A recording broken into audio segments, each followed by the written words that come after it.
Sveiki, su jumis sveikinasi Gyva jaunuomenė ir šiandien pašnekėsime apie įdomų projektą, kuris buvo atliktas Lietuvoje. Tai Lietuva 2050-ieji kaip ir gairės, kaip ir scenarijai, kurie buvo sudaryti kaip nuoroda, kaip Lietuva turėtų atrodyti po 27 metų. Tai mes šiandien aptarsim visus tos scenarijus. Ir Deimena šiek tiek plačiau papasakos, kaip šitas projektas prasidėjo ir ką jis reiškia. Tai šį projektą kūrė dirbtuvių kaip ir būdu. Tai ekspertai išskyrė kaip ir porą svarbiausių juostų, linijų. Tai yra švietimas, ar švietimas bus geras ar blogas, ir demokratija, ar mes nueisime daugiau link demokratijos, išliksim demokratijoje, ar vis dėlto mus palenks į autokratijų pusę. Tai iš ko susideda pats planų sudarimas, tai saugumas tiek šalies viduje, tiek išorėje, valdymas, žmonių santykiai ir vertybės. Tai mes nepaminėjom, kad viską remiamės iš lrv.lt puslapio, kuriame yra dokumentų. Taip, oficialių dokumentų, kuriame yra ir sutrumpinta versija, kuri buvo pateikta žmonėms kaip ir balsavimui. Bet balsavimas jau seniai baigėsi. Dabar jau yra užregistruotas kaip ir, nežinau, ar įstatymas, ar kaip čia pavadinti. Ir jisai bus svarstomas rudenį, pagal viską premjerė turėtų pristatyti jį ir vykti Seime diskusijos. Tai dėl to mes irgi keliam diskusijas ir norim supažindinti su šitom gairiam ir pateikti savo įžvalgas, nes kiek mes susipažinom, tai šitie scenarijai yra iš fantastikos srities, tai galėtų ir pasilikti fantastikos srity, bet mes žinom, kad tai atsirems į finansavimą ir į visą Lietuvos visuomenės pakreipimą, kaip tai galėtų atrodyti. Tai paeiliui pakalbėsim apie kiekvieną iš tų scenarijų. Be to, scenarijų tikslas buvo ne kuo tiksliau nupasakoti galimą ateities scenarijų arba numatyti ir prognozuoti ateitį, bet iš tikrųjų pasiūlyti įvairius tikėtinus scenarijus, suprasti, kokią įtaką jie gali turėti mums. Jie daug rėmėsi, žiūrėjo, kokie įvykiai vyksta tiek Europoje, tiek pasaulyje, tiek kaip yra pasiskirstyjusios galios pasaulyje. Ir būtent šiais dalykais ir buvo formuojama Lietuvos ateities vizija. Tai dar galiu paminėti, kad dalinai buvo finansuota Europos socialinio fondo lėšomis. Ir tai, kas prie to prisidėjo, tai valstybės ateities scenarijų rengia Valstybės strateginės analizės centras Strata, taip pat Seimo ateities komitetas, Vilniaus universiteto žmonės ir vyriausybės kanceliarija. Tai prisidėjo, man atrodo, keli tūkstančiai žmonių iš viso dalyvavo dirbtuvėse ir čia vyko bemaž metus visas tas projektas, kol jie galiausiai išleido tai, ką mes jums šiandien pristatysim.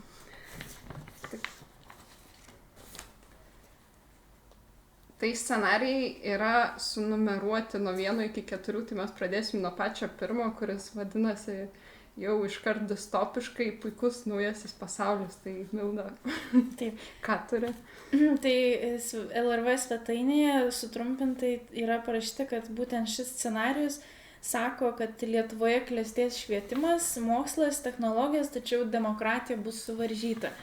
Tai galime paimti po citatą iš šios scenarijos. Tai pati pradžia yra bendra situacija, kuri yra numatyta scenarijuje. Tai Citata, kaip pasienio valstybė, Lietuva nuolatinę nesaugumo būseną kompensuoja glaudžiu bendradarbiavimu su JAV ir Lenkija, kuri tapo pagrindiniu vakarų bloko galios centru rytų Europoje.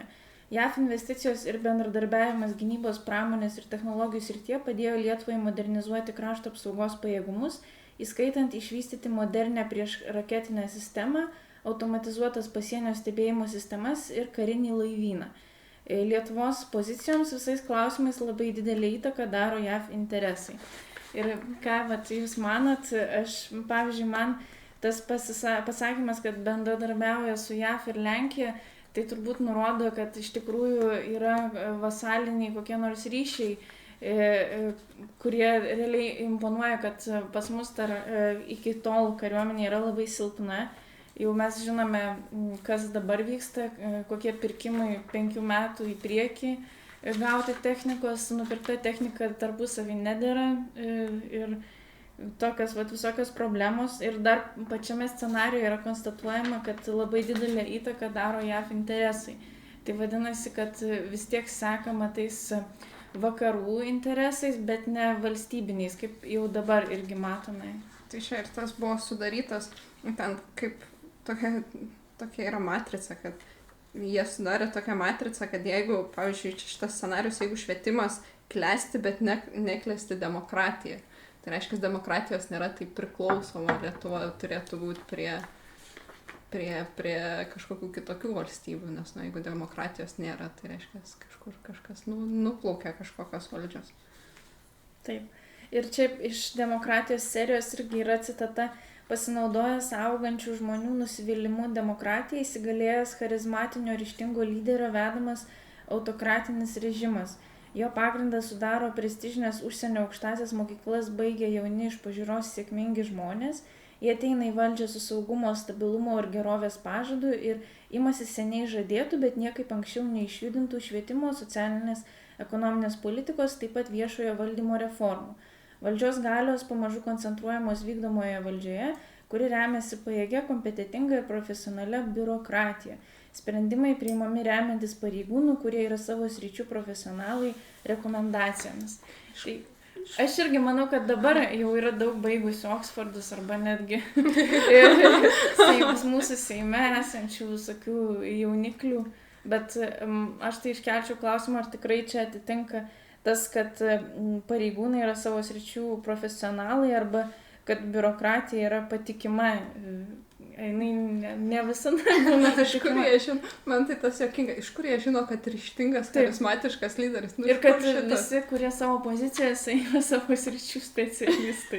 Man tiesiog įdomu, ar tam tikri aktai numatys, kas yra tos kompetencijos. Vėlgi mes, tarkim, turime įstatymus, kas yra reikalavimai valstybės tarnybos pareigūnams, tai klausimas, į kurią pusę jie judėtų po 27 metų, tai ar mes turėtume rezultatą, kad turim dabar, ar mes turėsime visai priešingai.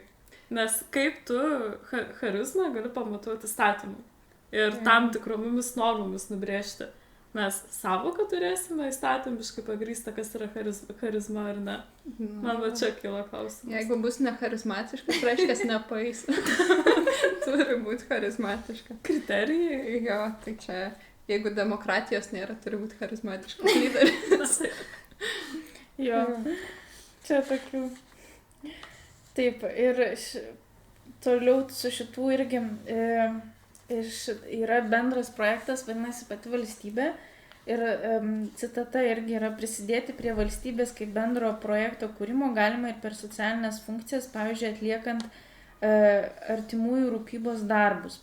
Nors viešumoje tai laikoma pareiga, tam tikra gera piliečio dorybė, iš tiesų tai padeda reikšmingai sumažinti valstybės išlaidas socialiniams paslaugoms. Tai kaip jums atrodo, ar čia nebus, kad tiesiog valstybė atsikrato savo vienų funkcijų ir užmeta ant savo piliečių, kad jie, pavyzdžiui, atliktų kažkokią funkciją? Na, kodėl ne, daugiau pinigų biudžetėje?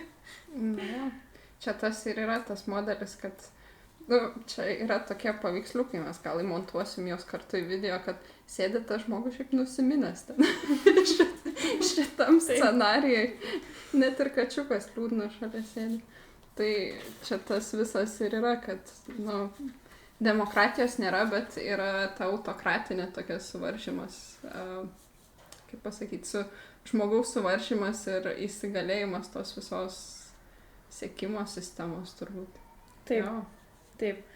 Ir čia yra irgi ir apie sekimą, ir apie, prie to yra ir šita laisvė realiai judėjimo, ir jinai realiai suvaržyta ir į ją kišamasi. Citata iš scenarijaus. Visuomenė stipriai kontroliuojama, varžoma, ugdomas jos paklusnumas valdžiai ir autoritetams. Dominuoja retorika, kad žmogus turi būti naudingas valstybei. Pareigūnų darbą lengvina pažangiausios technologijos, įskaitant visuotinę sekimo kamerų tinklų sistemą, kurios taip pat kontroliuoja daug privačios erdvės, kas yra ir tam piešinėlį pavaizduota. Jo. Be to, valstybė prekiauja asmeniniais piliečių duomenimis su transnacionalinėmis korporacijomis, taip papildydama biudžetą. Tai realiai sekimas vyksta ir prie šito, kaip perskaičiau, prisiminiau tokį filmą Anon. Gal kas nors matė jį? Ne.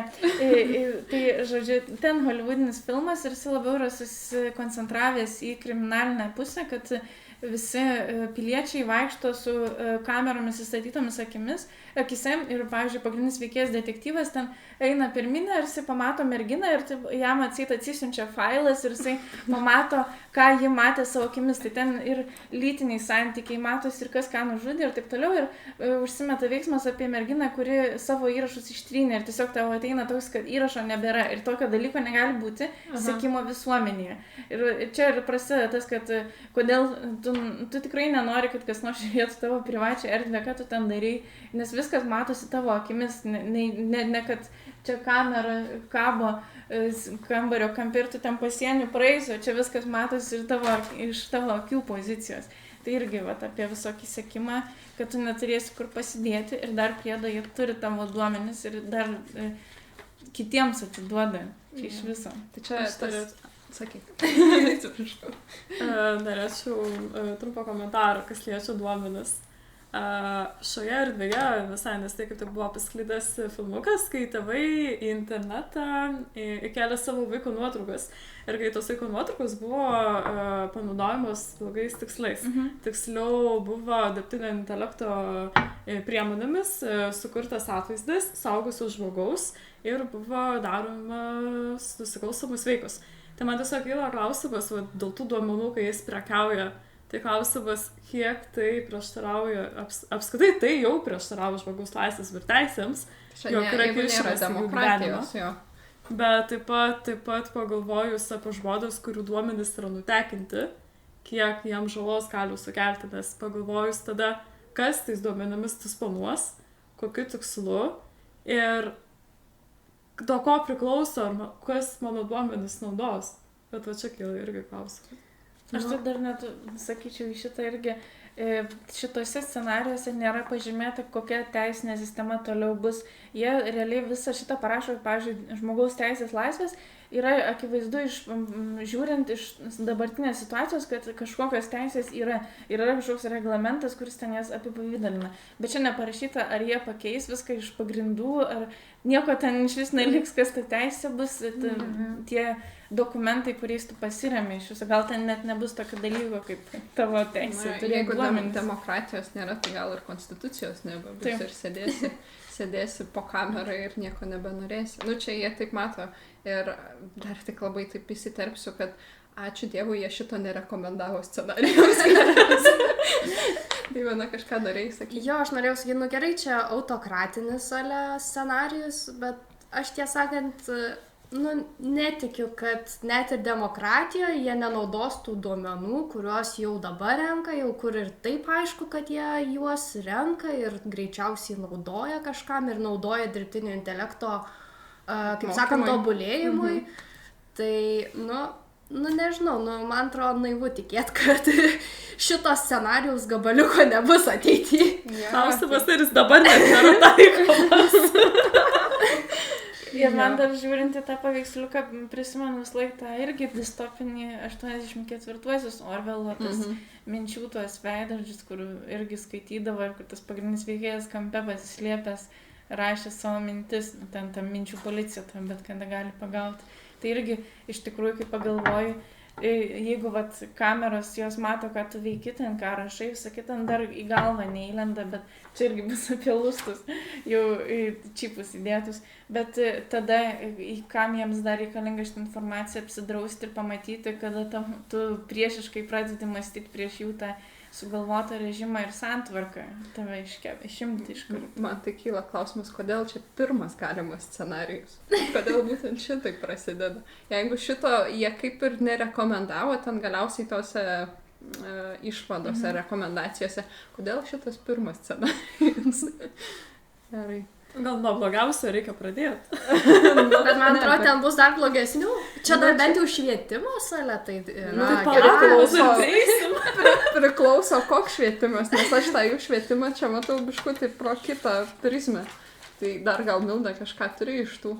Taip, tai dar viena irgi yra svarbi citata.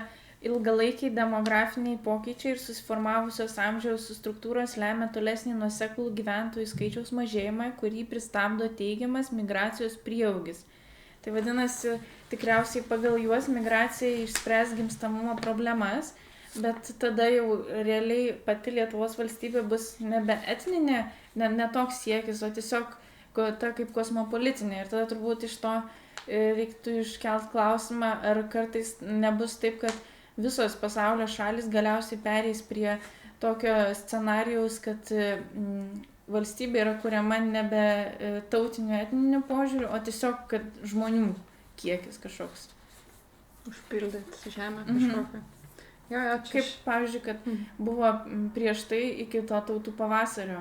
Tada po tautų pavasario šalis formavosi tautiniu principu, tenais kaip italai ir vokiečiai sukūrė savo valstybės. Ir va tik tiek laiko išgyveno, o šiaip prieš tai buvo tie vasaliniai santykiai, kad tu galėjai turėti žemės, pavyzdžiui, Prancūzijai, bet būti anglas ir ten taip toliau. Tai čia dabar noriu viską sumaišyti su tais, šitam scenarijui piešia taip, kad sumaišyti visą tą žmonių tautinį kažkokį identitetą. Ir man tik įdomu, kodėl tokius dalykus būtent prie tokio scenarijaus priskiria. Šitas identitetas ir autokratinis režimas, man labai keista, kaip jie sueina į vieną modelį, būtent šitie dalykai, kodėl jie priskiriami. Tipo, jeigu nėra demokratijos, čia demokratija, kaip įvardinama, yra suvaržyta, tai kodėl migracija tada atsiranda? Bet tiesą sakant, šitas dalykas, kurį paminėjo Milda, yra ne vien tik pas jos. Taip. Jis yra ir mano, kurį aš dar pristatysiu, jisai vadinasi Šiaurinė žvaigždė, kur jau ten yra kaip ir tobuliausias jų įsivaizduojamas scenarijus, kuriame bus ir demokratija, ir geras švietimas, bet jame vis tiek yra šita imigracija prirašyta. Kad tu vis tiek, kaip sakant, pasims kitų tautiečių, kad užpildytum tiek ir, kaip sakant, tas sritis, kuriuose mažiau moka, bet tuo pačiu tu ir kviesies aukštesnės kvalifikacijos žmonės. Tai reiškia, čia jie susiejo su išsilavinimu. Jeigu keliam išsilavinimą, reiškia, priimam imigrantus, taip išeina. Bet dar yra kartu, šiaip dabar, kaip Deimena paminėjo, tai pagalvojau, kad čia tas dalykas, kurį mes dabar matom mažą tą gimstamumą ir jo negali net atmesti nei vienam, nei išorė, turbūt nei žvaigždėjai. Kad tiesiog ta problema yra ir matosi, kad jinai gilėja, nes šiandien šių metų problema, jinai 20-30 metų problema turi būti. Ir tada tiesiog ne vienam scenariui yra nenumatyta, kad lietuviai staiga ima masiškai daugintis. Ir atperka. O gal numatyta, tik mes gal kažkaip gal. Bet šitose tokio dalyko nėra įsivaizduota tokio. Bet prie tavo šito puikaus naujojo pasaulio, tas pavadinimas tai eina savo. Puikaus naujasis pasaulis, tai yra prirašyta, kad valdžia teikia laikiną paramą tradiciniams šeimoms, piniginę paramą ir paramą būstui. Kodėl laikina? Ten dar buvo, man atrodo, paminėta, kad ta parama neatsiperka, nes jie tenais paremia tave būste ir tradicinė šeima apsigyvena ir suprask, jau jiems būsto nebereikia padėti išsimokėti, todėl tai yra laikina. Čia tokia logika, biški mokyklinė tokia. apskritai visas scenarijus, bent jau tame puslapyje, kuris yra sutrumpintas ir pristatytas žmonėm, na, tikrai yra gana juokingas. Iš fantastikos žanro. Darželio lygio dalykai, o tam rimtesniam dokumente, na taip, ten plačiau išplėsta viskas aprašyta. Na, bet vis tiek, jeigu domiesi, kas vyksta pasaulyje, tai tu turėtum žinoti visus tuos dalykus, kas ten yra aprašyta ir jau neturėtų būti pristatinėjimo politikams dalykus, kurie jie ir taip turėtų žinoti. Apie Kinijos, ar Rusijos, ar Amerikos, ar Indijos, ar dar kokios kitos šalies, kaip sakant, įtaką jie jau turėtų žinoti ir apie tai neturėtų būti net jiems pateikiama. Bet žinai, kas man atrodo, čia tam oficialiam dokumente, pačioj pradžioj, žinai, ką rašo? Rašo, kad parengta vykdant projektą įrodymais grįsto valdymo kompetencijų centro kūrimas. Tai bent jau mano tokia nuomonė, kad jie dabar užaktuos tokius dokumentus, kurie kažkokie, nu, tikrai, kai skaitai, tai atrodo nei romanas, nei kažkas ir, nu, keistenybės, kad jie užaktuos, kad juo po to galėtų remtis. Ir kai juo remsis, jie galės ir finansuoti, ir krypti kažkokią numatyti, tiesiog turės kažkokį raštišką projektą, kuriuo remsis. Ir dar jį, bent jau kiek aš skaičiau, parašyta, kad turės 26 metais patikslinti. Ten kažką pakeisti, pakoreguoti, bet, nu, 3 metai ir tuomet pakeisim, kai mes kalbam apie 50 metus. Toksai labai įdomus pasirinktas laikotarpis. Pabaiga scenarijaus Puikus naujas pasaulis skamba citata. Vis dėlto yra susiformavęs tam tikras intelektualų gebančių reflektuoti ir kritiškai mąstyti sluoksnis, kuris gali mėginti mobilizuoti visuomenę. Virš autoritarinio režimo kybo demokratizacijos rizika. Demokratizacijos rizika? Kad reiškiasi, kad kažkokia visuomenės dalis su guviau mąstančiais lyderiais pradės judėti link demokratijos, nes čia nupieštas yra autokratinis siužetas, kur menai, teisė, spauda, viskas yra pajungta valstybei, sekama, tada realiai pati visuomenė nepasitikė, nori apgauti valdžią ir judėti savo keliu. Labai gerai, kad jie nepasirinko šito scenarijaus. Kad jį jau iš karto atmetė, bet pasirinko šiaurinę žvaigždę. Jo, tiesiog šitam, kaip sakant, scenarijų šiaurinė žvaigždės yra kaip ir rekomendacija jį rinktis, kaip ir buvo nubalsuota, kad labiausiai šito norėtų. Tai šiek tiek noriu aptarti ir paveikslėlį, kas jame pavaizduota. Tai Lietuva patraukli gyventi demokratinę valstybę. Primenu, kad čia šitam scenarijoje yra jau pats tobuliausias ir demokratija, ir švietimas labai geras. Mokymasis visą gyvenimą ir kūrybinė saviraiška. Taip pat pagarbus santykis su gamta, nu, labai gerai. Darniai sugyvena žmonės ir robotai ir mes toleruojam jų klaidas. O mūsų vertybės – saikas, lėtas gyvenimo būdas ir tolerancija. Taigi, noriu paskaityti šiek tiek jums iš to puslapio, kadangi ten parašyta įdomių dalykų. Taigi, atvirai ir sklandžiai veikia demokratija, valdžia klausia piliečių ir nevyriausybinių organizacijų nuomonės dėl savo sprendimų. Piliečiai mato to prasmę. Visa tai sulėtina sprendimų priėmimą. Valstybės įstaigos taip pat atvirai bendrauja tarpusavyje, dalinasi informacija, savivaldybės turi daugiau laisvės. Aš pabandžiau įsivaizduoti, kaip tai turėtų atrodyti, kad valdžia klausia piliečių ir nevyriausybinių organizacijų.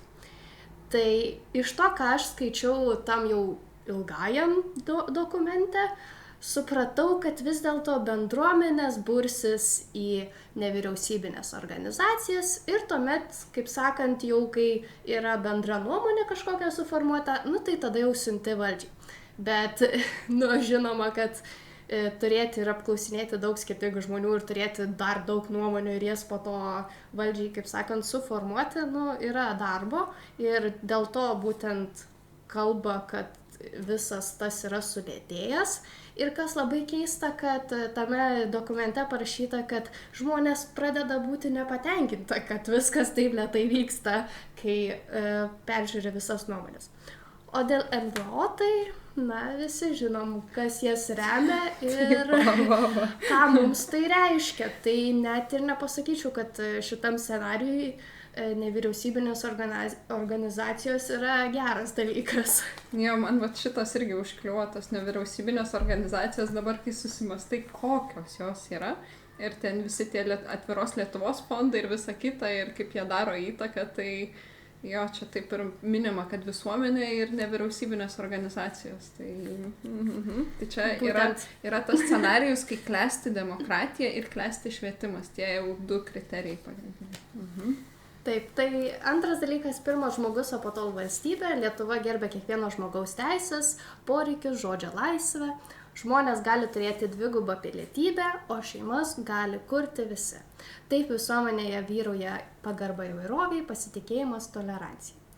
Tai apie 2 pilietybę, tai, žmonės, ne žmonės, labiau gal globalistai, ne visi žmonės, globalistai, tame mato kaip ir teigiamą dalyką, kad galės būti maišalynė tarp tautų, galės turėti 2 pilietybės ir taip nebūti, kaip sakant, tautomis.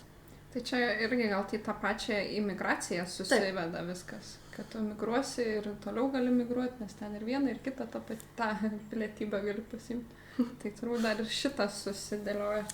Taip, ir kaipgi be šeimų, kurias gali kurti visi.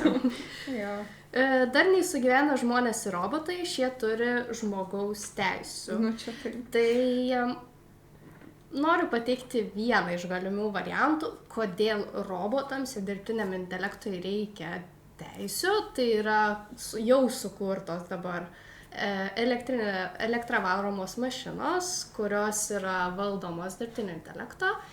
Ir yra sprendžiamas dalykas, kas bus atsakingas, kai toks automobilis padarys avariją. Ir kadangi vairavo dirbtinis intelektas, žmogus tik sėdėjo keleivio vietoje, tai kaip ir nėra aišku, kam tą, kaip sakant, atsakomybę perkelti. Už tai norima suteikti dirbtinio intelektui žmogaus teisės. Bet aš mačiau, kaip dirbtinis intelektas yra, kaip sakant, tobulinamas šiuo aspektu. Yra parengtos apklausos, kurias daro žmonės.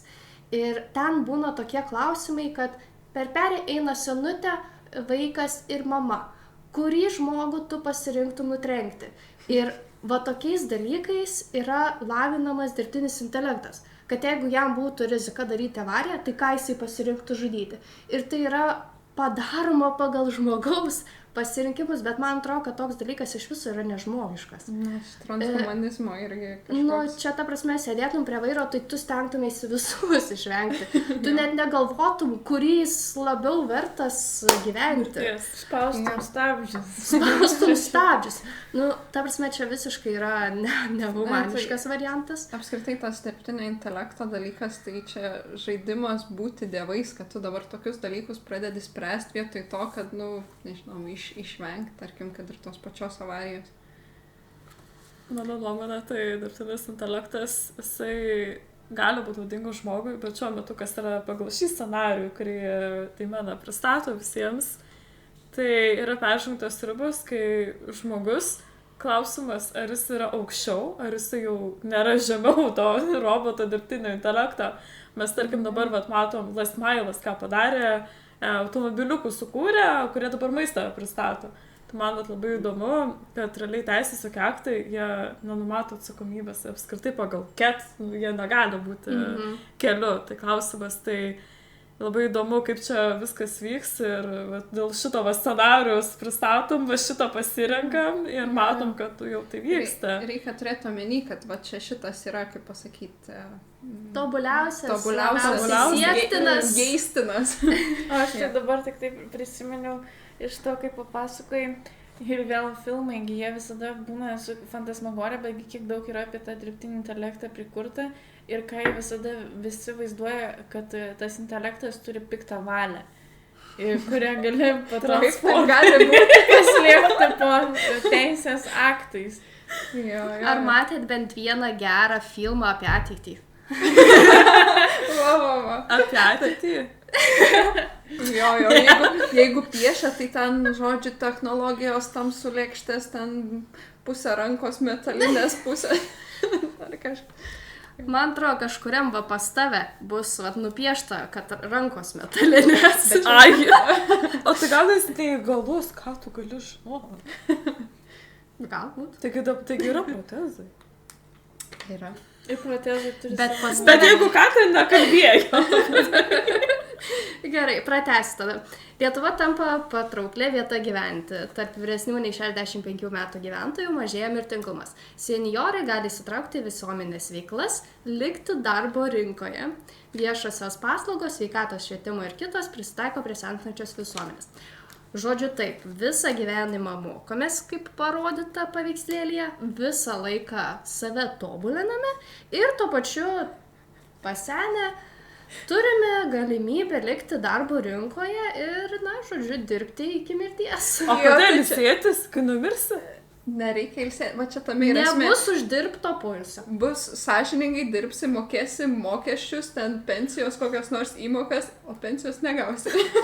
Nes mokysi. Matot, kaip suformuluota, tau leidžiama pasilikti rinkoje. Taip, tu turi džiaugtis, tu Taip. tobulėsi visą laiką ir ten pas tave pastatys ten kokioj darbo vietoj 20 metais ir ten 80 metais ir tu būdamas 80 turėsi tą 20 metį pasivyti ir turėsi tobulėti. Va, taip. Darbo pokalbis. Tai kuo tu geresis už 20 metį? Aš turiu 60 metų patirties. Mokiaus 60 metų. Turiu 10 aukštų. Bet iš tikrųjų būtent tai ir rašome tame dokumente, kad universitetai suteikia galimybę mokytis tai trumpai, tai tik kursus, tai, žodžiu, mokys visą gyvenimą. Tai šūkis pokytis visą gyvenimą. Taip, tai yra studijos, kur... Tai ką jau mes Jau žengiam. nereiktų 50 metų, jau dabar čia viskas. Jau žengiam į tai. Taip, tai galima būti laisvojo klausytojų. Taip. Pradėkim jau. Gerai, toliau. Sveikatos įstaigos atsižvelgia į klientą, siūlo pagarbų bendravimą, paslaugos tarnauja žmogus. Na, gerai. Ten kažką skaičiau, bet dabar Pagarbus nepasakysiu. bendravimas su medicina. Ai, prisiminiau, kad sveikatos sistema yra personalizuota. Man iš karto siejasi su pirmojo scenarijaus lustais, kadangi jau yra personalizuota, tu gauni, tarkim, duomenį žmogaus, tada personalizuota. Na, kaip Tai, kitaip personalizuota. nes jeigu be lustų, tai ar dabar nėra medicina personalizuota? Nu, taip. Nu, Turėtų būti pagal tai aš šitą nesupratau šiek tiek. Gerai, Lietuva skiria didelius išteklius švietimui ir mokslui. Lietuvos mokslininkai ir jų tyrimai, keli Lietuvos universitetai garsėja kitose šalyse, kiekvienas gali kokybiškai išsilavinti, Lietuva vienodai rūpinasi miesto ir kaimo mokyklomis, mokytojai vykdo patirtinį ugdymą, asmeniškai prisitaiko prie kiekvieno mokinio poreikių, gebėjimų, naudoja virtualią realybę. Taip pat mokykla ugdo smalsius, atsakingus, kūrybingus asmenis. Visuomenėje tampa įprasta mokytis visą gyvenimą. Apie ką ir kalbėjau. Tai man užkliuvo keli Lietuvos universitetai garsėja kitose šalyse. Man klausimas, kodėl keli. Ir aš paskaičiau tą dokumentą ir išaiškėjo. Nes po reformų liks tik keli. Sumažins universitetus, turbūt pakels kartelę studijom, gaus labai daug pinigų į biudžetą. Oi, kaip gerai. O tai šneka ką nors šitam scenarijui apie, tarkim, kaimo, ten regionų kažkokios mokyklas ar kažką? Nu, kad vienodai rūpinasi miestų ir kaimo mokyklomis. Bet universitetai tik keli. Bet universitetai tik keli ir užtat svarbiausia, kad jie yra žinomi kitose šalyse. Tai reiškia, į tą universitetą bus labai sunku pakliūti. Bet ir šitas scenarijus yra, vėl prisiminkim, kai labai geras švietimas ir labai gera demokratija. Labai geras švietimas ir mažai universitetų. Matau. Tai gal tiesiog kiti universitetai nepasivėja ir gal niekas nėra suinteresuotas ten stoti. Kaip dabar grupės nesusidaro ir nebėra programų. Nu, bet jeigu jie sako, kad švietimas pakilime, tai kodėl mažina tada universitetą? Tai pakilimą gal tik tai gal tas ir yra, kad tiek daug žmonių istorijų mokytis, jie renkasi, tarkim, IT, pavyzdžiui, socialinius mokslus ir taip toliau, ir jie renkasi vis tiek geriausius universitetus. Tai tarkim, jeigu yra, pavyzdžiui, kokie 2, nu tai vis tiek būna kas, nu, tarkim, net ir dabar. Kur jūs visos, nu, tarkim, tu žinau, kad į Dailės akademiją stoji. Žinok, mes visos 3. Aš čia buvau. Nes dažniausiai kas būna, visi pirmų, kas, VDU arba VAU eina iš tų topų pas mus pagrindę. Nu tai taip, tai manau tikrai taip ir bus ir dabar matom, kad... Bet bent jau yra kažkaip... Arba slapta migracija. Čia šitam tarp eilučių migracija, kas nepateko, juda tolyn, kosmopolitiškai maišos, niekada nebegrįžta. Gauna studentų iš užsienio, kiek, nu, tarkim, aš atsimenu tikrai, nu, visą gyvenimą Vilniuj gyvenu, tikrai tiek daug įvairių tautybių studentų niekada nesumačius. Dabar mes bendramžių mūsų kiek dabar. Tai, nu, matų scenarius tikrai pilnas.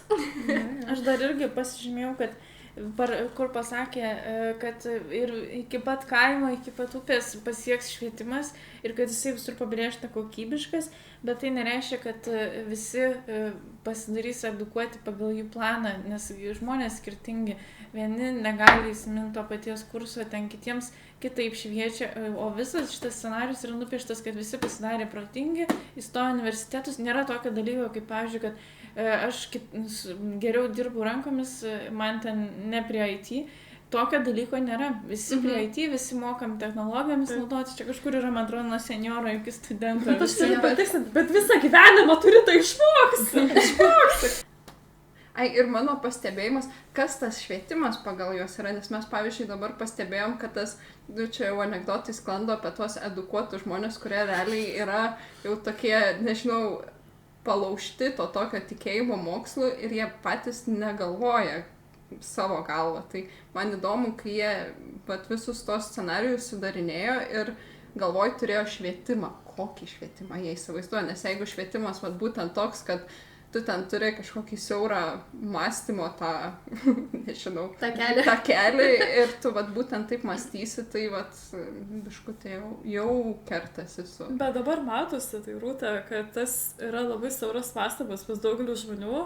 Tarkim, paklausi, kokia tavo mėgstamiausia knyga, pasakys ten, nu, tarkim, Haris Poteris, paklausi, kodėl, nu, nes patinka, jie net moko argumentuoti, jie net moko pasakyti, kodėl, net jie turi mėgstamiausią knygą, tai apie kokį mes švietimą ir mokslą galim kalbėti. Tu tik nuomonę, bet ar tu moki atsirinkti, nes mokslas turi 2 pusės, kas dabar atrodo, nu, yra neįtikėtina. Na jo, čia toks, tas ir man kliūna biškutį, ką jie turi omeny su tuo išsilavinimu, nes jeigu jie per šitą pasirinktą scenarijų, kad visi yra išsilavinę, kaip mes žinome, tai jie turbūt taip norėtų, kad visi jau ir sukristų į tą mąstymo kažkokį modelį ir niekas klausimų nebekelia. Čia mes jau šiaurinė žvaigždė, žiūrėkit, kokie mes faini, o kaip iš tikrųjų yra, tada žmonės nebematytų, nes jeigu jie įkrenta į tas kažkokias vėžes, jie, nu, nebesugeba kažkaip kritiškai vertinti pačios situacijos ir tiki tuo, kas ten būtų per LRT pasakyti. Dabar man visai tie keli universitetai Lietuvoje susivedė. Nu, keli universitetai yra, keli dėstytojai dėsto tą patį ir eina naratyvas tas pats, ta pasaka. Nėra nuo mažens įvairovės. ta pati ir tu nuo mažens girdi visai savo gyvenimo etapais tą patį pasakojimą, tau nebekyla klausimas, kad kažkur yra netiesa arba kad už šiaurinės žvaigždės vyksta kitas pasakojimas. Gerai, tai pratęskim tada. Užsienio šalys Lietuvos žino dėl jos savitos kultūros, iš kovos dėl išlikimo, čia kabutėse šitie 3 žodžiai, šalies Lietuva tampa kūrybinė saviraiško šalimi. Nu, labai gerai. Tarkim, skirs menui daugiau pinigų. Taip rašo bent jau dokumentuose. Gerai, kitas. Visuomenė nebijo klysti ir bandyti iš naujo. Gyventojai jaučiasi saugiai tiek fiziškai, tiek ekonomiškai. Piliečiai pasitikė vieni kitais ir savo kultūrą. Ką reiškia tas nebijo klysti ir bandyti iš naujo, aš nežinau, ką jie tik... Nu, tipo, logiškai tu supranti, bet ką jie to norėjo pasakyti, kas tai būtų realybėj. Tai atrodo. Man dabar šovė mintis, kad realiai, kai tu klysti ir niekas tau nepasako, pavyzdžiui, kad šita klaida kainavo tiek ir tiek, nėra atsakomybės. Tai tu turi 100 bandymų tą patį kartoti ir visi kaip šauniai, tu suklydai. Bet tai čia yra ir, pavyzdžiui, žinot, tie tokie distopiniai filmukai apie mokyklą, tą tokia irgi ateities, aš nežinau, gal jis ten kažkoks amerikietiškas tas filmukas, kur, žodžiu, tu net esi šauniausias klasėje, jeigu tu ten esi kažkoks nevykėlis, nemoki nieko, ten esi... Tu čia ką tik pavadinai visų hollywoodinių filmų scenarijų. Arba tu plus 2 lygų 5 parašo klaidą, ateina tėveliai ir tai čia geras vaikas, tai kūrybiškas, ne? Taip. Tai vat tas klydimas, nu, kad tave net skatins būti kažkokiu tokiu ištižusiu, nesusivokusiu erdvėj, nu, žodžiu, šaunuolis, klysk toliau. Gerai. Visuomeniai rūpi dvasinės vertybės. Turėti politinę laisvę, įsitraukti priimant sprendimus, vystyti asmenybę, kūrybiškumą, prižiūrėti aplinką. Žmonės yra individualistai, jiems svarbi asmeninė gerovė. Tačiau asmenys yra ir emociškai raštingi, gerbia kitų visuomenės narių laisvę.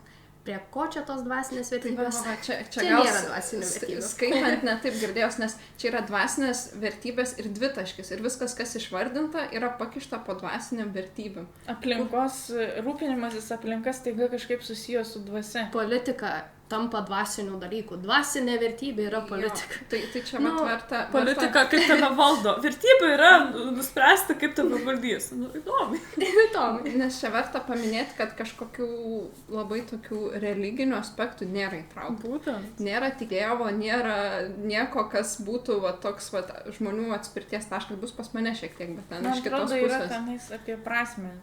Taip, prie šito irgi galiu paskaityti iš karto, kad gyvenimo prasmės klausimas yra pagrindinė problema, kuri kamuoja žmonės. Tai gal čia ir atsitrenkia tiek ir religiją, bet aš turiu dar ir kitą pasamprotavimą. Tai aš skaičiau knygą, dabar yra jau ne viena filosofinė knyga parašyta ta tema, kodėl šiais laikais tiek daug žmonių serga depresija. Tai vis dėlto mes gyvename ir gerai, bet tuo pačiu mes gyvename pozityvumo laikotarpyje. Kai tu turi visą laiką būti pozityvus, kai tu negali pasakyti ne, kai tu sieki iš visų jėgų kažką padaryti, nors tu gal nenori, gal neturi jėgų, tarsi tu būtum tiek emociškai, tiek fiziškai begalinis. Tu tiesiog eini, darai, o tai iš tikrųjų iššaukia kaip tik atvirkštinį variantą, visišką apatiją ir, kaip sakant, depresiją. Tai dar irgi, kad depresija vis tiek yra, nu bent jau kiek man žinoma, susijęs su prasmės klausimu. Kai irgi tu nerandi prasmės gyvenime, tai tave apima depresija. Tai buvo mano toks galbūt pasvarstymas. Dabar papasakai, man tai visiškai primena puikaus Naujo pasaulio knygos pabaigoje, kur buvo realiai visa knyga pristatoma, kad žmonės gyvena tik tai pakiliose emocijose, laimė, džiaugsmas, nėra jokios kančios, ten mirties baimės ir panašių neigiamų dalykų. Ir tada pabaigoje, kai tas pagrindinis laukinis, jis visą knygą cituoja visą tik Šekspyrą. Ir tada tas mastermindas Mustafa Mondas, jis jam ir sako, kad pas mus jokios poezijos čia nebus, nes poezijoje dažniausiai temos yra kančia, sielvartas, širdgėla ir iš jų gimsta taurūs jausmai. Ir realiai, pavyzdžiui, ten iš poezija suteikia kažkokią prasmę, jinai pasakoja apie prasmingą gyvenimą, o jų tas, kuris vyksta pačioj knygoje, jis yra tik tai, kad aš patenkinau savo troškimą ir nėra jokios baigties. Pavyzdžiui, čia ir užsibaigia ir aš kažkokį kitą einu etapą. Ne, tokių nėra. Tai vienas nėra prasmės, kad tu užbaigi kažkokį etapą, padėjai tašką, eini prie kito. Nėra čia kažkoks begalinis, ištęstinis, nesibaigiantis toks. Nežinau, man tai toks vat, kai tą scenarijų skaičiau, tai man toks sterilus, šaltas, vat, šalta aplinka, čia tipo viskas tobula, bet to tokio vidinio gyvenimo kažkokio, vat, tokio gaivališko, nelabai čia toks. Taip, ten visur parašyta, kad tu esi laisvas, kur ten visur laisvas ir nėra to, kad aš turiu tai pasiekti. Nėra kabliuko, kuris tave užkabintų ir laikytų prie to, nes viskas yra duota. Jau ten visur parašiau, kad čia tu gausi, tau duota, nėra ko siekti realiai. Net ir su tuo švietimu. Duosim taip. Tai liko paskutiniai porą. Visuomenė taip pat pagarbiai tausoja gamtą, Lietuvos technologinė pažanga ir įsipareigojimai ES padeda tinkamai prižiūrėti klimato kaitą. Privatus gyventojai savarankiškai apsirūpina energiją, o miestelį nepriklausomai gamina savo energiją. Dauguma žmonių gyvena miestuose arba priemiesčiuose, jaučiasi arti gamtos. Tai žinoma, kaipgi be ES, kuriai mes turime įsipareigojimus. Aišku, gerai, kad jeigu mes turėsime savo energiją ir jeigu į mūsų energiją, kaip sakant, nekiš nagų vyriausybė, tai gerai. O kaip gyventi mieste ir jaustis arti gamtos, man čia yra klausimas. Jo, aš irgi taip pasiklausau, gyvena mieste arba priemiestyje ir jaučiasi arti gamtos. Tai gal čia gamta kažkaip integruota į miestą, tipo parkai, kažkas tokio? Gal medžiai bus ant Gedimino kalno? Gerai, taigi dar reikia papildyti, kad visas šitas scenarius buvo kurtas su tuo faktu, kad Ukraina laimėjo karą ir Amerika turi, kaip sakant, pasaulinės galias. Tai pasakysiu vieną citatą, vakarai išplėtė savo vystomojo bendradarbiavimo programas Afrikoje ir Azijoje. Na, ko daugiau jiems reikia, kaip tik dar daugiau galių. Tai jau. Taip pat. Dar viena citata. Įteisinta eutanazija, LGBT plus šeimos ir jų galimybės įsivaikinti. Tai eutanazija yra dar viena tema, kuri yra gana diskutuotina. Ir, kaip sakant, tobulajam pasaulyje eutanazija turės pagalios būti. Tai va, tas man ir keiščiausia, kodėl yra, vėl grįžtant prie jų matricos, švietimas išsivystęs ir demokratija išsivysčiusi ir būtinai eutanazija prie šito prisiskaito. Kodėl? Turiu tokį pastebėjimą, kas liečia eutanaziją, tai dabar yra savižudybės kapsulė, jeigu teko girdėti apie to. Taip. Tai jau geriau gal eutanazija, negu kad dirbtinis intelektas spręstų, tu mirsi ar ne. Yra tam tikros ligos, tai manau, kad turėtų būti labai reguliuota. Jeigu dar kaip žmogus serga labai nepagydoma liga, kur jau to morfinas nepadeda, kai ten jau nėra prasmės ir jeigu jis pats gali pasirinkti, kad tu vis tiek mirsi, tai jeigu tu mirsi po savaitės ar dabar, ir jeigu tu kankinies. Labai slidus kampas. Bet šiaip, kad eutanazija taip labai, kaip pasakyti, disponuoti, kad yra labai puikus dalykas ir čia vos ne demokratijos dalis, tai manau, kad neturėtų tai būti labai jau taip labai viešai kalbama ir propaguotinas. Reikia dabar paimti pavyzdį, kas dabar vyksta. Pavyzdžiui, Kanadoje yra, nežinau kaip tiksliai vadinasi, asistuojama savižudybė, ar kaip ten, ar asistuojama eutanazija, aš nežinau kaip tiksliai vadinasi. Ir žmonės, kurie neišgali išsimokėti savo gydymo kažkokių išlaidų, jie yra skatinami, tarkim. Tai neturi būti priežastis. Tai turi būti taikoma, kada tu jauti kančias, tai visą kaip su gyvūnais, jaučia kančias ir jie tiesiog yra kankinami. Nežinau, man kažkaip ta eutanazijos klausimas tikrai labai slidus atrodo. Čia yra tas utilitarinis požiūris, kad tu turi būti naudingas valstybei ir visų eutanazija, visi tie, kad tu senas, ligotas ir ten kenčiantis, todėl lygų tu nesi naudingas valstybei, bet, pavyzdžiui,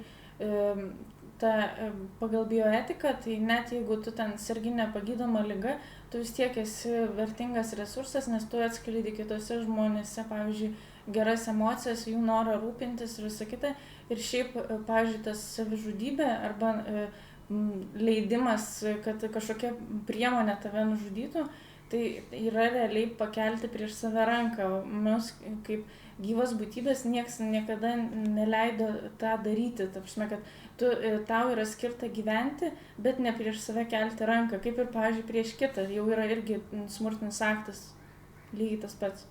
Tai va, tai tas eutanazijos dalykas jau čia labai toks diskutuotinas. Gerai, dabar jau tikrai prižadu 2 paskutiniai dalykai, kurie man užkliuvo tuose dokumentuose, yra, kad plečia iki mokyklinio amžiaus vaikų priežiūros tinklą, kad tėvai galėtų dirbti darbą, kaip sakant, derinti su vaikų priežiūra ir būtent iki 3 metų, kad būtų prieinama vaikų priežiūra. Nu, tai man šitas atrodo, nu ką, dirbsim nuo pat pradžių ir iki mirties. Mokysies visą gyvenimą. Taip. Ir vat šitas man irgi užkliuvo, o kodėl, pavyzdžiui, nesuteikt tėvų pinigų, kad jie galėtų tos 3 metus kažkaip vat, su savo atžalom pabūti. Ne, vaikus iš karto nuo 1 metų atiduoti kažkokias įstaigas, kur vėl vat, bus kažkoks švietimas, diegimas, kaip ten vyksta viskas, labai daug klausimų. Tai įdomu, kokia VPA tvarka bus vėl, kaip dabar. Čia ta indoktrinacija, nu, bet mažens, kai dar neturi protinės atminties. Čia vėl grįžta į puikų naują pasaulį, nes toj knygoje ten taip ir yra. Suformuoti visi nuo pat mažų. Įrašas, kuris suformuoja tavo protą. Labai keistas dalykas parašytas, kad būtent iki mokykliniam, tai reiškia visi darželiai, skiriame daugiausia dėmesio. Daugiausia pinigų, daugiausia lėšų. Čia tas tai šitas labai kitą suvokimą negu tėvų, jeigu tėvai ne tavo galimai dainą groja. O tėvai yra įsitikinę, kad turi visą gyvenimą mokytis ir negali sustoti nei metam, tai viskas susiveda. Na ir paskutinis dalykas - įtvirtinamos gamtos teisės ir be to labai mažai kalbam apie ūkį ir čia paminėta, kad yra inovatyvus žemės ūkis, neariamoji žemdirbystė, vadinasi turbūt tie laiptukais, kur išdėlioti, ir išmanusis tręšimas. Ir dar taip pat su visom tom, kaip sakant, inovacijom siūloma nevyriausybinėm organizacijom būtent ieškoti maisto trūkumo problemų. Tai va tiek būtų. Viskas susiveda į klimato, ten visos tos kataklizmus. Gamtos teisės. Aplinkosauga, bet gamtos teisė, vat. Bet gamta jau turi teisę. Ai, geras. Čia mūsų nuostabusis pasaulis šiaurinė žvaigždė. Kelrodė. Tai dabar pereiname prie 3 galimo scenarijaus, kuris pavadintas labai savotiškai, pavadintas kapanojimasis. Ir tas kapanojimasis skamba juokingai dar tame fone, kad šitą scenarijų jie pristato kaip artimiausia dabartiniai Lietuvai. Tai žodžiu, dabar mes kaip ir gyvenam tame kapanojimasi, tai žinokit tai. Tai jie vat, ir šitą pristato scenarijų, jeigu per daug niekas nesikeis ir pagal šitą vat, matricinį, tai demokratija veikia šitam scenarijui, o švietimas nesivysto. Tai va, tai Lietuva čia tokia piešima, tokia kaip pilka šalis, kuri nepasitikė savimi. Tai ir paimtas tas kraštutinumas, mes nežinau, gal nepaminėjom, kad šitie scenarijai ir buvo sudaromi kaip kraštutinumai. Tie argumentai visi jie kaip kraštutinumai, bet matom, kad jau dalis jų kaip ir pildėsi. Tai Lietuvos demokratija, kuri kaip ir įvardinta čia, kad veikia, jinai piešiama kaip nesažininga ir nepastovi valdžia.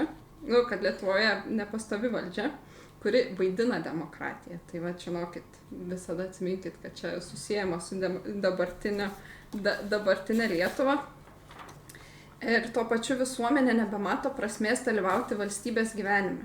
Tai va, kaip įdomiai demokratija veikia, bet piešiama tai, kad valdžia nesąžininga ir žmonės nebenori toj demokratijoje net dalyvauti. Man šitas labai keistas toks dalykas. Man labai geras paveikslėlyje.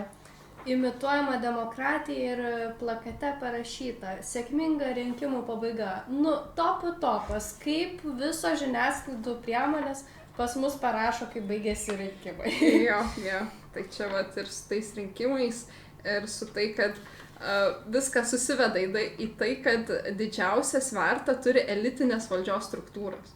Tai žodžiu, jeigu yra demokratija, bet nėra to švietimo, kuris, kaip mes keliam klausimus, kas tas švietimas, tai žodžiu, viskas susiveda į elitus, kurie jūs neišsilavinę, tai mes jums paaiškinsim, žodžiu, kaip bus. Tai va, tai kaip ir tas negatyvas visas ir kabinasi ant to, kad per mažai finansavimo yra skiriama švietimui. Mokyklų lygis miestuose ir kaimuose skiriasi ir iš to išplaukia toks genialus sakinys, kuris paminėtas tose dokumentuose, kad vaikų išsilavinimo lygis priklauso netgi nuo jų tėvų požiūrio ir šeimos pajamų. Tai va, jeigu nenorėsit, kad vaikai mokytųs tų progresyvių dalykų, tai čia yra ojetus mano, jūs būsit neišsilavinę. Tai va, tai čia yra dabar susijęma turbūt su dabartinės Lietuvos nuotaikom, tai va. Tai dokumente taip pat ten paliečiama technologijos ir apskritai šituose visose scenarijuose technologijos vienareikšmiškai turi tą pozityvų tokį kažkokį atspalvį, nes, žodžiu, jeigu technologijos, tai gerai, o jeigu ne technologijos, tai čia jau yra kapanojimasis. Tai ir šitam scenarijui, jeigu Lietuva kaip ir nieko nekeistų, tai, žodžiu, būtų su technologijom mum prastai. Ir yra irgi labai gražus sakinys, kuris sako, kad Lietuva nepasiekė proveržio, apie kurį svajojo. Kosmoso pasiekimų ir dirbtinių širdžių. Nu, kuri svajojat apie kosmosą dabar? Armonaitė. Kuri pirmoji iš mūsų skris į Marsą? Su dirbtinė širdis. Su dirbtinė širdis. Prie ko dirbtinė širdis? Čia iš vis... Čia net jeigu tą scenarijų kažkokį dabartinį palieka, šneka apie dirbtinę širdis, kuris, nežinau, manau, kad nerezonuoja didžiai daugumai Lietuvos gyventojų. Tai va, tai apie klimatą irgi kalbama ir šitam scenarijui, ir tik įdomu, kad šitam scenarijui kalbama, kad, žodžiu, lietuviai nesigilina į klimato problemas ir čia vyksta visokie kataklizmai. Tai man kažkaip keista, Lietuva nepasivėja Europos, visa Europa, tarkim, ten rūpinasi klimatu, mes nesirūpinam ir pas mus kataklizmai, kaip dabar šitą suprasti? Tai turėtų būti pagal logiką, kad Europos Sąjunga, tarkim, mus tempia toj klimato kaitoj, jie daugiau, kaip sakant, pritaupo, tai mes mažiau pritaupom. Tai va, ir kažkaip susiveda į tai, kad verslai, žemės ūkis naudoja pigią energiją, kuri teršia aplinką. Tai čia raktinis žodis pigią. Jeigu naudotumėt brangę, jūs geriau jaustumėtės, bet jeigu naudojat pigią, tada jūs teršiat aplinką. Šitas labai labai vyrauja, kad tu susimokėjai ir tu klimatui poveikio nedarai. Taip. Čia yra tipinis globalistų mąstymas, kad jeigu tu susimokėjai, tai tau galima. Taip. Bet iš tikrųjų... Jo, maišelis už centą, ne? Taip, pavyzdžiui, toks pavyzdys. Jeigu susimokė, tada tu aplinkai, kaip sakant, žalos nedarai. Ir man atrodo, tas, negerai, neturi būti toks požiūris. Jeigu tausojam gamtą, tai tausojam, nesvarbu, ar tu susimokėjai ar nesusimokėjai. Tai dabar klausdavo anksčiau, jūsų maišelis ar ne, o dabar visi barkodus turi. Nepraeisi taip lengvai. Tai ir čia irgi tas į tą patį, kad kaimuose toliau kūrenamos malkos, tai kelia energetinio saugumo problemų. Žmonės malkom kūreno kiek metų ir dabar įvyksta energetinio saugumo problemos. O anglim galima ir irgi jau nebe? Nepaminėtos, bet manau, kad ne. Čia prie to pačio. Prie to pačio. Tai granulės ar jau irgi ne? Irgi ne. Tai kaip gyventa. Tai visi miestus. Tik saulės ir vėjo, ne? Jo, tik elektra. Tai pagal šį scenarijų žmonės priešinasi klimato kaitos politikai ir čia, aišku, negatyviai labai šitą visą spalvina. Ir dar kas man užkliuvo toks įdomus sakinys, kuris buvo išplėstiniam tam dokumente, kad egzistuoja švarūs getai, bet nėra žmogaus sugyvenimo su gamta. Mes jau kalbam apie getus. Susipažinkit. O buvo kažkaip plačiau tas, nes nelabai gilinausi šitą scenarijų, kad, man atrodo, net nebuvo ten kažkaip plačiai nagrinėta apie tus getus kažkaip. Apie getus čia buvo tiesiog skliaustelius, tarp kitko įvardinta, aš dabar staigiai nerasiu. Ir čia yra būtent tas scenarijus, kuriame mes praktiškai dabar gyvenam. Kurį, kaip sakant, vaizduoja kaip dabartinį. Tai mes gyvenam getuose. Jo, radau. Dominuoja instrumentinis atskirų teritorijų saugojimas, bet ne bendresnis gamtą puoselėjantis požiūris. Tai vat, egzistuoja getai. Tai vat, susipažinkite, jeigu nieko nedarysim, liksim kaip dabar, vis tiek gyvensim getuose. Pagal juos. Daug žmonių gydosi patys nepasitikslę mokslu. Pavyzdžiui, vakcinomis. Jo, vat, aš tą ir norėjau dabar pasakyti, kad čia irgi taip pat kalbama apie visuomenės senėjimą, visuose scenarijuose kalba apie visuomenės senėjimą.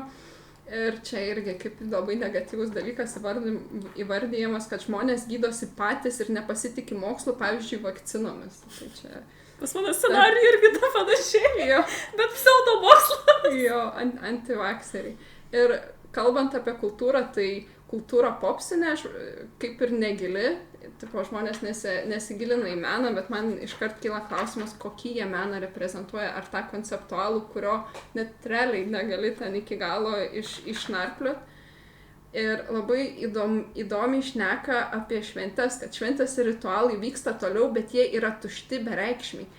Ta prasme, Kodėl? Kodėl be kalėdų? Aš tai galvoju apie mūsų patriotinės šventes su estradomis ir tais pačiais veikėjais ir vėliavėlėmis. Nu, bet šventės ritualai, kodėl? Pavyzdžiui, vasario 16. vadinasi, nebe. Pavyzdžiui, vasario 16 susirenki pagal švilpuką, bet tai ten dvasios nebėra, tu atklausai tuos pačius veikėjus metai iš metų, jie nieko neturi ką pasakyti, su tavim neužmezga kontaktų, iš tikrųjų ta šventė tuščia. Nu jo, bet kodėl būtinai taip turi būti? Man kažkaip atrodo, kad čia labiau žmonių asmeninis kažkoks, nežinau, švenčių kūrimas, čia nebent iš tikrųjų šnekam apie tas valstybinės tokias šventes. Ar gali būti ir kalėdos iš tikrųjų, kad tavo apsikeitimas dovanomis, nors jos pradinė paskirtis ne tam buvo skirta. Na, čia kažkaip įdomi ir dar rašo, kad daliai visuomenės solidarumo jausmą teikia ritualizuotas lietuviškų tradicijų palaikymas nacionalinių švenčių metu. Kartu dalies visuomenės dažnai praktikuojamas spiritizmas, šamanizmas, nesvetimos reinkarnacijos ir kitos iš kitų kultūrų atėjusios dvasinės ir religinės idėjos. Tai atspindi visuomenės prasmės ir vidinio saugumo paieškas. Tai vadinasi, jeigu tu nebūsi hedonistas, satanistas, tai čia tau negerai vadinas kažkas. Aš bandau suprasti šitą scenarių, bet šitą punktą ir man atrodo, kad parašyta ir visiškai nėra logikos šitam sakiniai. Ir aš kiek skaičiau tuose dokumentuose, kad šitas pats nepageidaujamiausias. Kad žodžiu, čia nulis progreso, tai tas visus galim dabar, ką aš išvardinau tos punktus, tai galim pritempti prie dabartinės Lietuvos, kad jie turbūt įsivaizduoja, kad čia dabar taip vyksta. Blogai, kad tave solidarizuoja tavo etniniai papročiai. Blogai, čia yra tušti ir bereikšmiai. Žinok dabar. Tai vadinasi, tautos identitetas pagrindėjai irgi jau turi nykti. Jo. Tai apskritai šitam scenarijui vyrauja susvetimėjimas ir abejingumas vienas kitam ir pasauliui. Tai jie būtent taip piešia, jeigu gyvensim taip kaip dabar, žodžiu, būsim abejingi, susvetimėję, nieks niekam neįdomu ir nors pagal jos čia demokratijos kaip ir demokratija kaip ir išlieka. Bet pats geriausias yra galinis sakinys šitos visos perspektyvos. Visuomenė nebeskiria tikrovės nuo melo, mitų apie buvusią vienybę. Prašom. Mitai. Kaip suprantu? Mitai apie buvusią vienybę. Tai žodžiu, jeigu ir buvo vienybė, tai čia buvo mitas. Vadinasi, lietuviai niekada nebuvo vieningi. Labai nesinori čia kažkaip įvesti politikos, bet man tai čia yra grinai, ką sako Vytautas Landsbergis, kad nebuvo jokio susivienimo, jeigu jūs dabar sekat, kas vyksta su Marcinkevičiaus visu tuo reikalu. Tai man atrodo, kad čia grinai jisai tą ir, čia tokia jo mintis, kad nebuvo ten jokio tarybmečio susivienimo, čia nieko nebuvo, kad čia viskas yra melas ir mitas. Tai čia grinai sako mitų apie buvusią vienybę. Tai suprask, mes visiškai nebuvom susivienę, vienas Landsbergis mus ištempė į nepriklausomybę. Taigi Valdovas skaitos, ne? Taip. Tai, bet man dar šitas irgi labai užkliuvo, kad visuomenė nebeskiria tikrovės nuo melo. Tai čia man vėl susiveda į tą švietimą, nes šitam scenarijoje švietimas nesivysto. Tai reiškia, kad visuomenė nebeskiria tikrovės nuo melo. Tai tas švietimas, kurį jie reprezentuoja, tai yra tas, teisingasis tikrovė, kaip jie pateikia. O jeigu nesišviesi taip, kaip jie sako, reiškia, nebeskirsi. Bus desinformacija. Tai dabar pereinam prie paskutinio scenarijaus, kuriame ir su demokratija negerai, ir su švietimu negerai, ir jisai kaip vadinasi? Amžinas įšalas. Papasakok. Ten viskas yra negerai, bet jeigu taip jau keliais punktais, tai mes šiuo metu matome tam tikras įtakos galias ir labai trumpai remiantis šiuo scenarijumi, įtakos galias turi Kinija. Tai Ameriką galima pamiršti, Rusai irgi savo reikalais užsiema, o Lietuva kaip visą laiką yra nuo kažko priklausoma. Europos buvo priklausoma, dabar su Lenkija pradėjo draugauti ir su Kinija. Bet su Kinija tai labai tokie draugiški santykiai. Ir labai įdomu, nes kaip tik net ir žiūrint į šį scenarijų, dabar yra kalbama, kad Lietuva šiaurinė valstybė turi orientuotis į vakarus. Paryškintas sakinys su truputą versijoje yra, kad Lietuva nutraukė daug ryšių su vakarais. Tai vadinasi, kad keičiasi vertybės ir apskritai ir yra, kad nebėra demokratijos ir autokratinis režimas.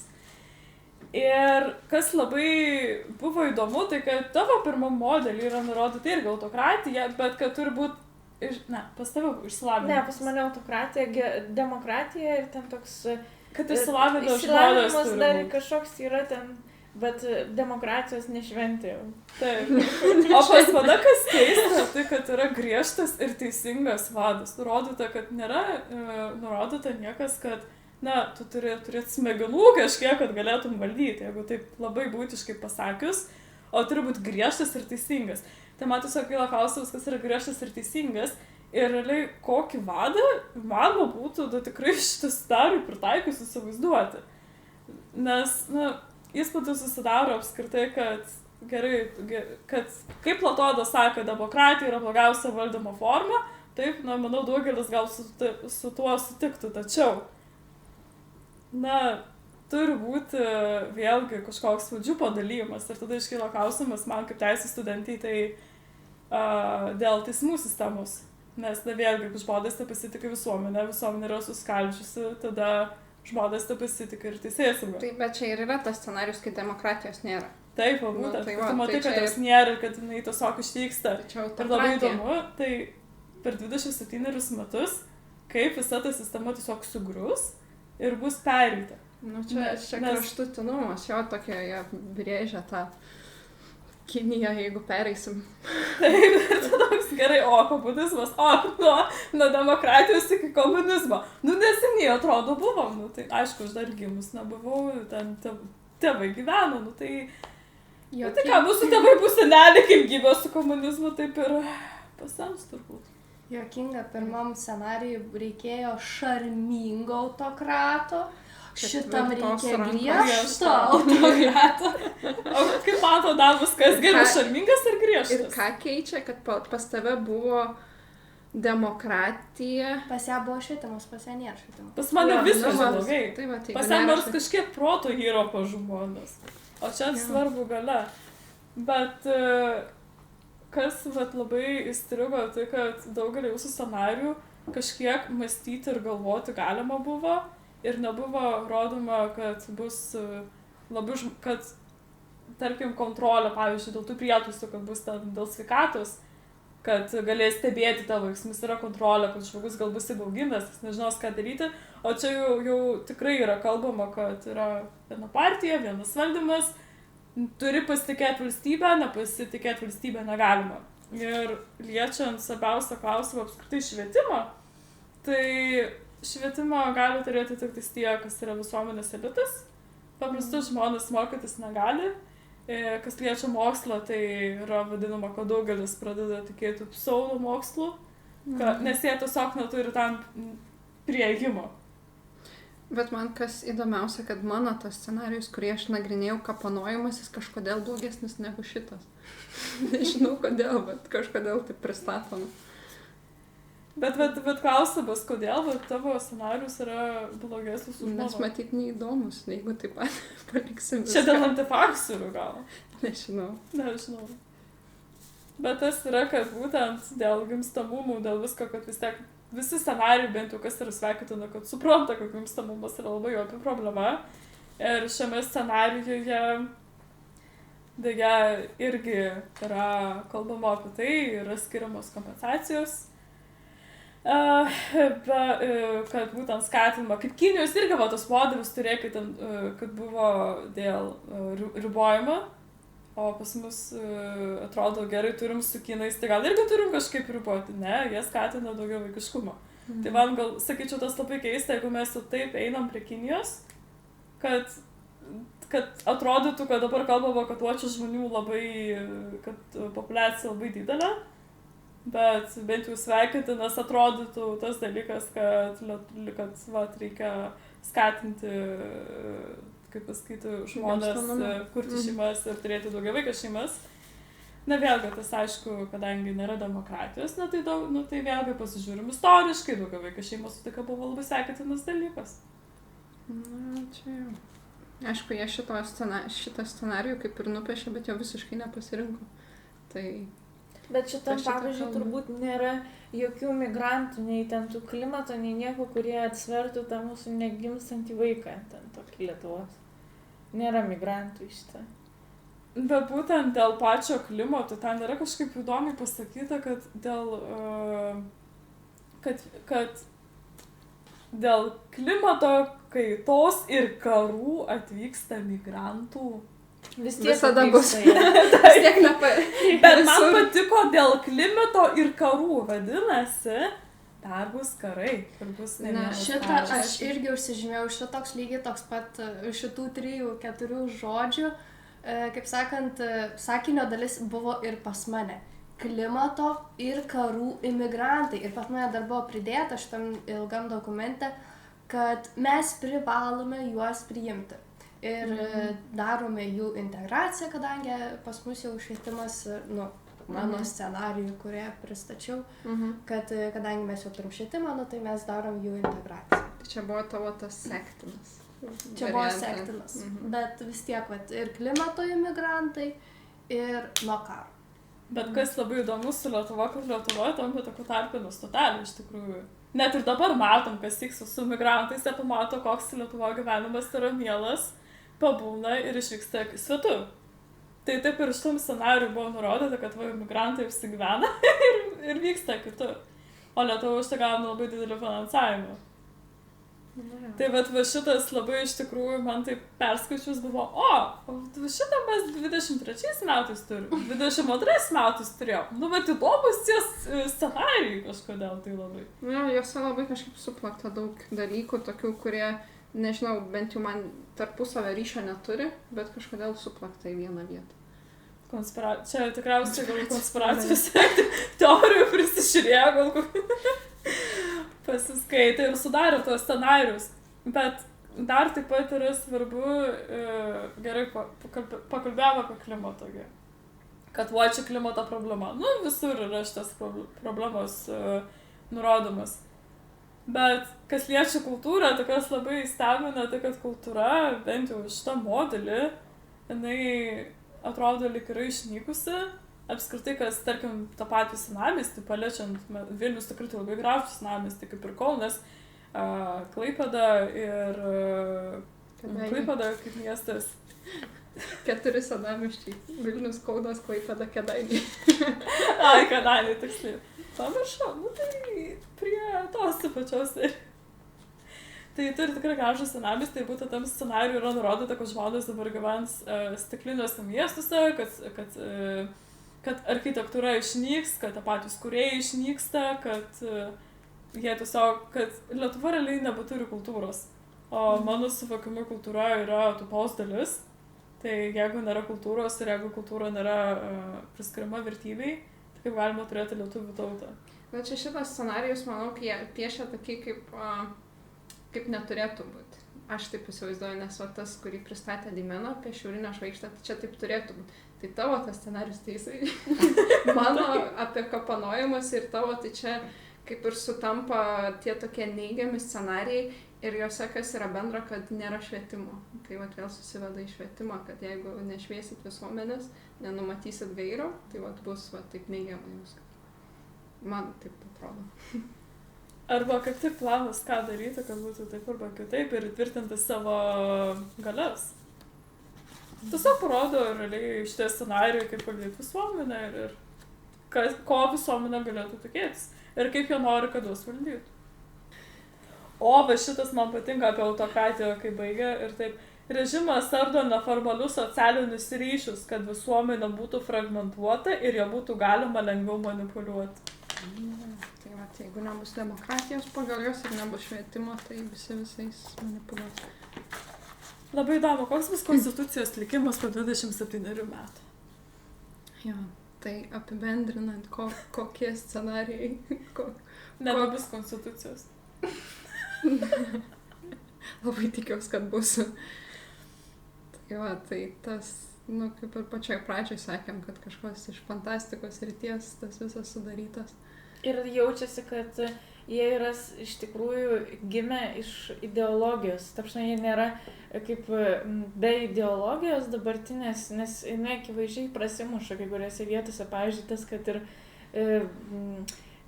ta neomarksistinė, kuri va šita mūsų yra stumiama, netgi tas prasimuša tame, kad gydosi savaip ir netiki vakcinomis. Grinai tas išsimuša jų stumiama ta ideologija, kad va tik tai, ką mes pasakėme ir pasakysim, yra tiesa.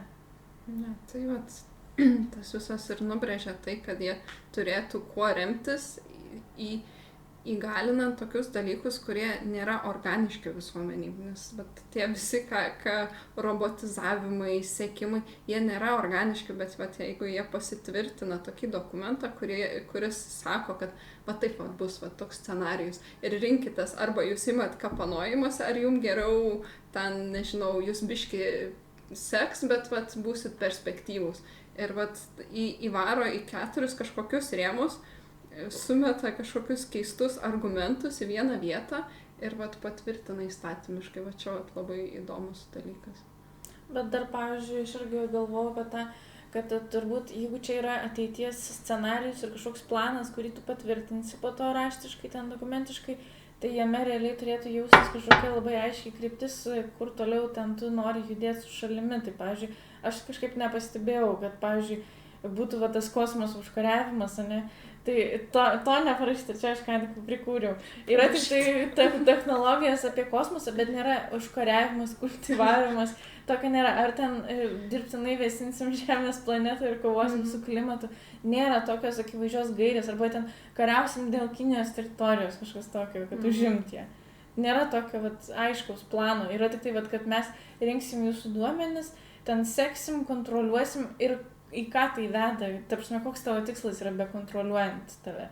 Tu kažkur nori patekti, ar kaip? Ar tiesiog virti toliau čia? Pasiruošiama dirba, kas bus tikslins po 2 metų. Šitie scenarijai vis tiek yra tokie labiau, kaip sakant, kas būtų, jeigu būtų. Hipotetiniai. Jie kaip ir nekelia tikslų, aš bent jau, nežinau, ar tai galima įvardinti. Jie tarsi čia ir nori kelt kažkokius tikslus, bet tarsi ir nekelia aiškių tikslų. Tikslus kels vyriausybė, kai tvirtins strategijas, nes čia yra tik vizijos, o jomis remiantis tvirtins strategijas. Tai dar pamatysim, ką jie prigalvos, kokius jau realius veiksmus darys, ko iš tikrųjų sieks. Čia tik tais toksai, kaip sakant, pasiremt, nežinau, kvailiams tiesiog, kad suvoktų, kas būtų, jeigu įgyvensim autokratijoje, kas būtų, jeigu demokratijoje, kas būna, kai nebūna švietimo, kas būna, kai būna švietimo. Atrodo, tai turėtum ir taip suprasti, bet reikėjo jiems finansuojant ES ir turbūt dalis pinigų vis tiek iš mūsų sukurti štai tokį įdomų, linksmą, nežinau, utopinį dokumentą. Distopinį. Bet noriu papildyti, kad tai yra projektas ir ne vėlgi taip žiūrint, kaip yra leidžiami įstatymai, tai kad jeigu yra projektas, kadangi jis dabar nebus svarstomas, bus svarstomas rudenį. Ir klausimas kada, nes aš kiek domėjausi darbotvarkėj, kad būtų nurodyta apie šį projektą dar nieko nėra. Tai jeigu kam įdomu, manau, reikėtų stebėti Seimo šį projektą, kada bus įtraukta, kada ne, kada bus svarstoma ir tiesiog stebėti valdžios atstovų nuomonę iš to projekto klausimų. Manau, būtų labai įdomu pasiklausyti, ką visi kalbės. Na ir jeigu patvirtins projektą ir tada jau žinosim, kur mes jau judėsim, kas jau galės būti. Tai sakyčiau, tos gairas gal atmerkia akis žmonėm, kurie net nesupranta, kaip yra valdomi žmonės ir kas yra su jais daroma. Ar tai tiesiog būtų toks lengvas susipažinimas. Tai kaip mes jūs dabar valdysim. Ir dabar balsuokit, rinkitės, to mes nuspręsim. Nes vis tiek tai yra gairis. Tai va, dėl to reikia susipažinti, mes pridėsim nuorodas į tos dokumentus, susipažinti ir atpažinti, kur kas veda ir kokiam scenarijui priklauso. Tai šiandien diskusiją turbūt baigiam. Ačiū, kas dalyvavot, kas įsigilinot ir iki kitų kartų.